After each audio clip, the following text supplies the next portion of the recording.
Ah, mes amis, qu'il est bon de se retrouver enfin chez soi. Pyongyang, Corée du Nord, sous les auspices de notre bienveillant leader, je pose mes bagages dans mon modeste appartement, de retour après un voyage éreintant. La température dehors est un peu fraîche, il fait -15, mais les pièces sont bien chauffées ici, et après un peu de repos bien mérité ce soir, j'irai retrouver les amis, avec qui, qu'il pleuve ou qu'il neige, on se sent bien. En attendant, je dispose de quelques heures pour me repasser mentalement mon voyage en France, car c'était cette semaine, la semaine dernière, mon occasion annuelle en fait, de renouer les liens avec la mère patrie. Mon voyage en France donc est d'essayer de comprendre ce qu'il m'est arrivé et pourquoi j'en reviens si épuisé. J'en reviens avec un mot qui m'obsède et qui tourne en boucle dans ma tête. Antisémitisme. Oui. En France, c'est antisémitisme le matin, le midi et le soir. Antisémitisme à tous les repas et aussi à 4 heures. Antisémitisme au fromage et au dessert, en entrée et en plat de résistance. Et puis on vient vous demander ensuite si vous en voulez pas une petite louchée. Bombance d'antisémitisme, pléthore d'antisémitisme, chorus d'indignation, mis en musique, en scène, mis en branle à longueur de journée, à la radio, à la télé, dans les journaux, sur internet, partout, absolument partout, gaz à tous les étages, mais aussi antisémitisme de la cave au grenier, des chiottes à la cuisine, du garage au cellier, antisémitisme partout, dans le métro, les transports, en voiture, à pied, à cheval, à bicyclette. Mais putain, mais ils sont vraiment dingues les Français, mais ça s'arrange pas, pour sûr. Hein. Depuis la dernière fois où je les ai vus, il y a vraiment là une dégradation. Mais qui pourrait supporter ça? Ce bombardement, ce bourrage de crâne à la Orange Mécanique, ce conditionnement réflexe orwellien, sans en ressortir un minimum affecté d'une manière ou d'une autre. Hein. Moi, j'ai beau avoir de l'humour et de la santé, quelque chose a commencé, je dois l'avouer, à se déglinguer à l'intérieur avec les jours qui passaient.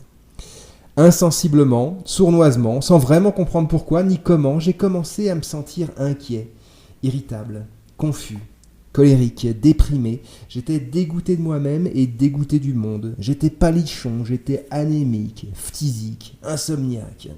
Vraiment, j'ai pas su d'abord ce qui était en train de m'arriver, et puis mon humeur devenait de plus en plus maussade, comme aurait dit Shimon Peres.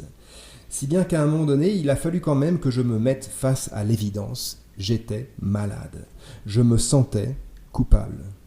J'étais malade de culpabilité. Alors au moins ce qu'il y a de bien lorsqu'on est malade, c'est qu'une fois que le diagnostic est posé, on peut avoir des chances d'être dans des dispositions un peu plus combatives et essayer de s'atteler au moyen d'un traitement et d'une solide volonté d'aller mieux à la grande tâche de guérir. Et ainsi en fut-il de votre serviteur lorsque je me rendis à l'évidence. Cette obscure culpabilité était d'abord passée inaperçue. Elle m'était entrée dedans silencieusement, par tous les pores, comme un espèce de poison lent, comme une vase dans laquelle on s'enfonce et qui vous absorbe. Mais maintenant que j'en connaissais la cause et l'origine, à tout le moins maintenant que j'approchais de la syntaxe du mal, je pouvais m'employer à rebondir. « Ne nous laissons pas abattre », disait John Kennedy, qui ne croyait pas si bien dire. « Hardi petit, trépasse si je faiblis, à la guerre comme à la guerre, quand faut y aller, me voilà en chemin pour l'introspection. » Et dans le monde du dedans, j'ai replongé ma route, comme disait Nougaro. Oui, moi, l'oiseau forçat enchaîné à ma plume, j'ai commencé pour de bon à me poser les vraies questions. Et les vraies questions, les voilà. Ne se pourrait-il pas, d'une manière ou d'une autre, peut-être cachée, peut-être sournoise ou cryptée, que je sois... Mon Dieu, non, pas ça, que je sois antisémite. Je tiens à préciser que je suis d'une droiture morale scrupuleuse. J'ai toujours, toute ma vie, été pour tout ce qui était bien et contre tout ce qui était mal. je suis de la meilleure volonté du monde. Et si jamais il m'est arrivé de faire des erreurs, y compris des erreurs de jugement, eh ben je suis prêt à analyser mes fautes, à les reconnaître et à les réparer. Je n'ai jamais, ô grand jamais, j'en jure mes grands dieux, été ce que vous dites là. J'ai toujours été, moi, pour la fraternité, pour l'ouverture, contre les crimes. J'ai toujours été le grand réceptacle accueillant de l'autre. Et si parfois, il m'est arrivé de ne pas l'être, eh bien, je m'en excuse platement. Je fais ici amende honorable, et je suis prêt à me soumettre à la pénitence qui vous plaira. Surtout une pénitence dure et pénible. Pas si vite, mon petit gars. Maintenant que le robinet est ouvert, là, on va pas s'en sortir comme ça. On va faire son examen de conscience complet, jusqu'au bout. Alors, poursuivez. Eh ben alors quoi ? Qu'est-ce que je suis, ce que vous dites ? Non, je jure que non. Mais en même temps, si je dois être honnête, quelque chose me trouble. Alors, je ne sais pas, je n'affirme rien. Je dis juste, si je veux être complètement honnête, qu'il faut bien avouer qu'il y a techniquement quelque chose de gênant. Ah oui, mais c'est intéressant ça. Et quoi donc ? Eh ben, je me disais, voilà, est-ce qu'il serait possible d'être ce que vous dites, et de ne pas le savoir, ou de ne pas vouloir le savoir ? Vous savez, de se le cacher, quoi, de soigneusement à soi-même, mais pas aux autres, qui ont l'œil fin et l'oreille aiguisée. Alors mon Dieu, ce serait-il possible que cela m'arrive à moi, que cela soit en train de m'arriver à moi, que je sois un gros putain de salope de fils de pute d'antisémite ? Tu vois, c'est bon d'épancher son cœur, ça fait du bien, tu vas voir, continue, allez, je suis content de toi. Non, mais c'est pas possible, car enfin, je le sais bien, j'ai jamais été antisémite. Quoique, je doive reconnaître qu'il m'est arrivé d'être traversé à l'égard de ce problème de certaines interrogations. Alors si c'était quelque chose de refoulé, alors un complexe à la Freud que je ne voudrais pas voir, contre lequel, eh bien la pire défense serait de dire que l'on ne croit pas aux théories de Freud, parce que cette incroyance est précisément le signe du refoulement qu'a mis en évidence la théorie de Freud. Et que par ailleurs, Freud est juif, et que ne pas croire à sa théorie, ou ne pas vouloir y croire, peut être analysé en termes de résistance, non seulement à la théorie freudienne en elle-même, mais également au promoteur de cette théorie, Freud lui-même, et du simple fait qu'il est juif. Oh la vache, alors là, je sens que je suis dans la miel, en plein dedans. Je sens que je suis une bête traquée sur le point de devenir très méchante. J'ai été amené dans ce traquenard, dans ce cul-de-sac de la pensée, par une chaîne infernale de causes et de conséquences mentales, initiée par un battage médiatique de nature obsessionnelle. Et qui est à l'origine de ça ? Pour quelles raisons font-ils ça ? Pourquoi vouloir aller si loin dans l'intimité mentale des personnes et leur arracher des secrets qu'ils n'ont pas ?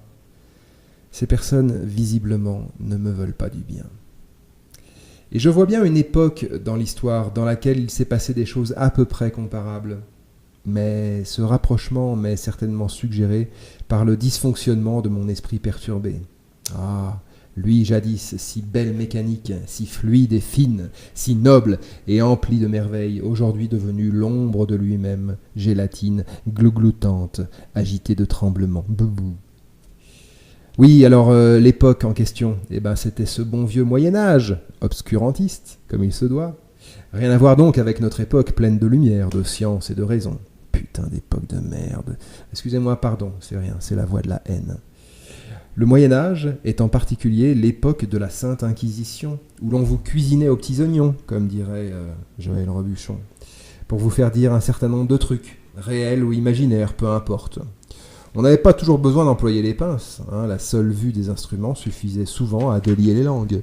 Et il n'était même pas parfois besoin d'en venir jusque-là. La simple terreur provoquée par la réputation du tribunal, la connaissance précise donnée par l'instinct de la bête traquée qu'à entrer dans le processus, il n'était pas d'issue autre que l'aveu total et l'inconditionnelle soumission aux volontés des hérésiologues, annulait le plus souvent toutes les fanfaronnades précédentes et faisait de tout Cador un gentil toutou docile. Mais tout cela, sans doute, comme je le disais précédemment, m'est suggéré par le dysfonctionnement de mon esprit malade. Ah, lui, jadis si beau, qu'il est comique et laid, comme disait qui déjà ? Moi, je sais plus.